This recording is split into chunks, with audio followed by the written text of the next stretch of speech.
अरविंद केजरीवाल दिल्लीचे मुख्यमंत्री होते. या पदावर असतानाच त्यांना सीबीआयकडून अटक झाली. देशभर तो एक चर्चेचा विषय होऊन बसला आणि नुकतेच न्यायालयाने त्यांना डिस्चार्जही केले. सीबीआय सारख्या केंद्रीय तपास यंत्रणा स्वायत्त नाहीत, तर त्या केंद्र सरकारच्या दावणीला बांधल्या गेलेल्या आहेत.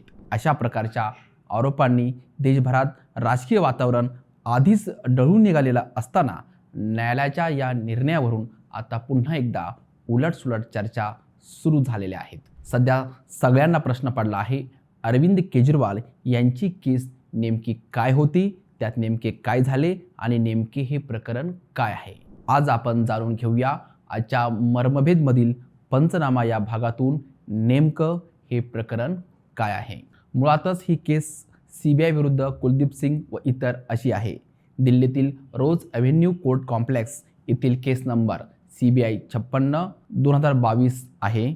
या केसमध्ये अरविंद केजरीवाल हे आरोपी नंबर 18 तर मनीष सिसोदिया हे आरोपी नंबर 8 आहेत. सीबीआयचे अधिकारी प्रवीण कुमार रॉय यांच्या फिर्यादीवरून 17 ऑगस्ट 2022 रोजी लाचखोरीचा गुन्हा दाखल करण्यात आला होता. या गुन्ह्याचे पहिले दोषारोपपत्र 24 नोव्हेंबर 2022 रोजी अंतिम केले व ते 25 नोव्हेंबर 2022 रोजी न्यायालयात दाखल झाले.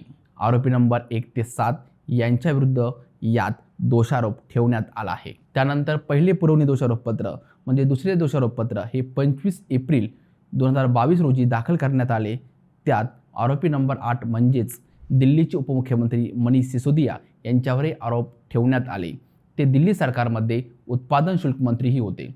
दुसरे पुरवणी दोषारोपपत्र म्हणजे तिसऱ्यांदाचा दाखल केलेला जो रिपोर्ट होता तो रिपोर्ट 8 जुलै 2023 रोजी अंतिम केला व न्यायालयात तो 10 जुलै 2023 रोजी दाखल झाला. तिसरे पुरवणी दोषारोपपत्र हे 6 जून 2024 रोजी अंतिम केले व 7 जून 2024 रोजी ते दाखल झाले.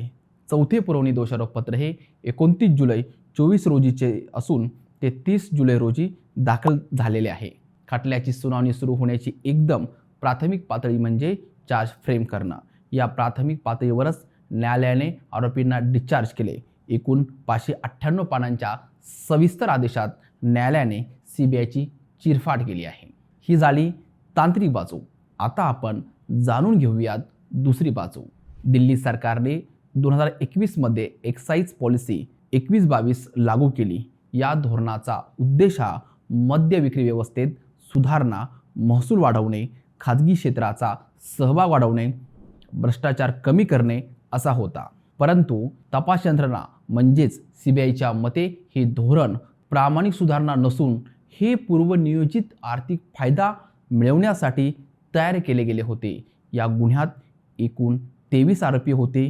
त्यातील आरोपी नंबर 8 म्हणजेच मनीष सिसोदिया, आरोपी नंबर 18 अरविंद केजरीवाल, आरोपी नंबर 17 के कविता, आरोपी नंबर 21 विनय चौहान व आरोपी नंबर 22 आशिष माथुर हे या संपूर्ण 23 मधले महत्त्वाचे आरोपी.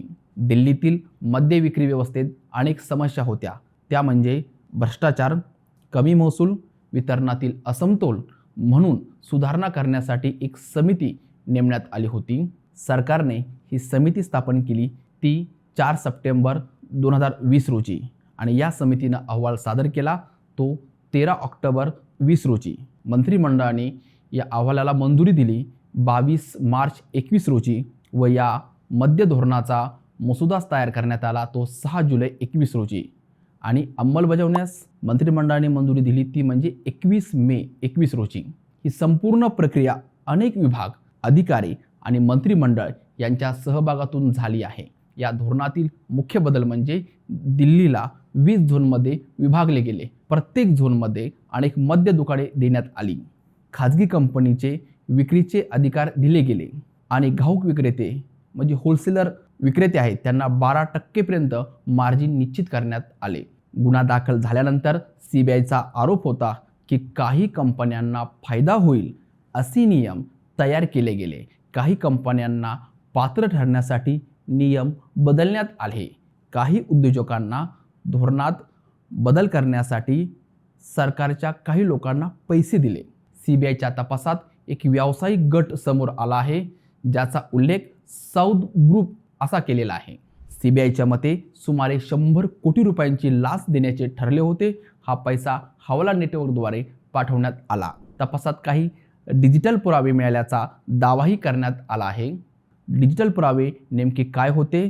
तर तपासादरम्यान काही मोबाईल फोनमधून डेटा मिळाला. उदाहरणार्थ व्हॉट्सअप चॅट्स, फोन कॉन्टॅक्ट्स, चलन क्रमांकाचे फोटो. सीबीआयचा दावा होता की हे जे पुरावे होते ते हवाला व्यवहाराशी संबंधित आहेत.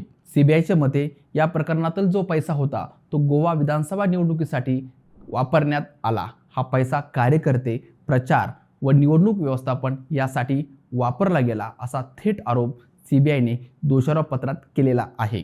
आरोपी नंबर 8 मनीष सिसोदिया यांच्याविरुद्ध सीबीआयच्या मते आरोप असा होता की तो म्हणजे धोरण तयार करताना समितीच्या शिफारसी बदलल्या, काही फाईल्स नोट्स हटवल्या व काही कायदेशीर मतांकडे दुर्लक्ष केले.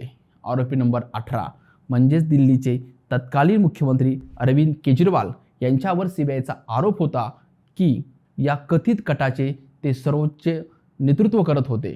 धोरणामुळे होणाऱ्या आर्थिक फायद्याची त्यांना माहिती होती व हा पैसा राजकीय उद्देशांसाठी वापरण्यात आला. आता आपण जाणून घेऊयात की न्यायालयाने खटला सुरू होण्याच्या अगोदरच म्हणजे चार्ज फ्रेम करण्याच्या वेळेस काय तपासले. ते म्हणजे तपास करण्याची प्रक्रिया, आरोपींची भूमिका, आर्थिक व्यवहार, डिजिटल पुरावे, प्रशासकीय नोंदी. या केसमध्ये न्यायालयाने महत्त्वाचे तत्व मांडले ते म्हणजे सरकारी धोरण निर्णय हा प्रशासकीय निर्णय असतो. तो गुन्हा ठरण्यासाठी भ्रष्ट हेतू, लाच, पदाचा गैरवापर हे पण आवश्यक आहे. फक्त धोरण चुकीचे असल्यामुळे तो गुन्हा होत नाही. या प्रकरणातील अनेक आरोप फाईल नोटिंग्सवर आधारित होते. कोर्टाने स्पष्ट केले की फाईल नोटिंग्स म्हणजे अंतर्गत चर्चा, प्रशासकीय मतभेद त्यांना थेट गुन्ह्याचा पुरावा म्हणून वापरता येणार नाही किंवा तो गुन्ह्याचा पुरावा नसतो आणि या प्रकरणात तीच बाब पुरावा म्हणून दाखवली हे खूपच वेगळे होते. या प्रकरणावर भाष्य करताना न्यायालयाने अत्यंत महत्त्वाचे असे मत मांडले ते म्हणजे प्रशासकीय निर्णयावर गुन्हेगारी कारवाई करणे धोकादायक ठरू शकते, कारण त्यामुळे अधिकारी हे निर्णय घेण्यास घाबरतील व प्रशासन ठप्प होऊ शकते. गुन्हेगारी कट म्हणजेच IPC 120B म्हणजेच गुन्हेगारी कट सिद्ध करण्यासाठी 2 किंवा अधिक व्यक्तींचे संगनमत, बेकायदेशीर उद्देश, स्पष्ट करार म्हणजेच धोरण आवश्यक आहे. फक्त संशयावरून गुन्हेगारी कट आहे असे म्हणता येणार नाही. या प्रकरणात न्यायालयाने पाहिले की काही पुरावे अप्रत्यक्ष होते, काही पुरावे अंदाजावर आधारित होते म्हणजेच थेट पुरावे नव्हते. काही सरकारी अधिकाऱ्याविरुद्ध कारवाई करण्यासाठी प्रिव्हेन्शन ऑफ करप्शन ॲक्ट अंतर्गत परवानगी आवश्यक होती, ती मिळाली नव्हती.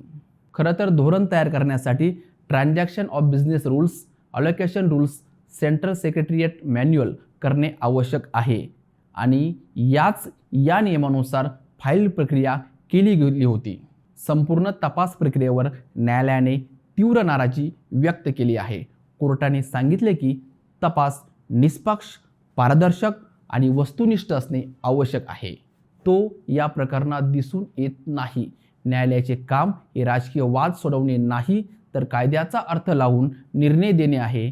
न्यायव्यवस्थेचे कर्तव्य म्हणजे सत्य शोधणे, कायद्याचे संरक्षण करणे, न्याय टिकवणे हे आहे. या प्रकरणात न्यायालयाने एक विशेष मत व्यक्त केले ते म्हणजे तपास अधिकारी जे या गुन्ह्याचा ज्यांनी तपास केला त्या तपास अधिकाऱ्यांची खात्याची निहाय चौकशी करणे आवश्यक असल्याचेही म्हटलेले आहे. हातात सत्ता यंत्रणा आहे म्हणून कोणालाही पकडायचे, तुरुंगात डांबायचे आणि निवडणुका जिंकायच्या या राजकीय मनसुब्याला उधळून लावणारे हे निकालपत्र विधी न्यायतत्वशास्त्राच्या दृष्टीने खूपच दिशादर्शक आहे.